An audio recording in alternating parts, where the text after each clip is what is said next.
Di dalam hadis Rasulullah sallallahu alaihi wasallam, di dalam salah satu hadis dijelaskan bahwa isnani la yanzuru ilaihima yaumal qiyamati. Ada dua sifat kata Nabi sallallahu alaihi wasallam yang tidak akan pernah dipandang oleh Allah Subhanahu wa taala nanti di yaumul qiyamah. Dan ini juga salah satu supaya rezeki kita tidak akan pernah lancar.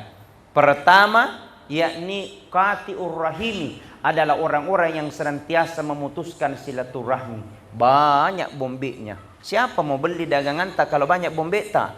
Betul? Siapa yang mau ambil itu dagangan tak kalau banyak bombek tak? Di tetangga kanannya ada bombeknya, di tangan kirinya ada bombeknya, di depan rumahnya baku bombek, di belakangnya lebih-lebih. Di atas mami tidak. Seandainya bisa na bombek langit, na bombek tongi. Saking tidak baiknya sifatnya. Makanya yang perlu diperhatikan adalah sikap kita. Bagaimana terhadap tetangga tak? Pernah aja kita kasih kalau ada rezeki kita. Bagaimana mau doakan ki? Nah kita tidak pernah kasih. Makanya sebaiknya ketika Allah berikan ki rezeki, banyak-banyak kau bantu orang lain.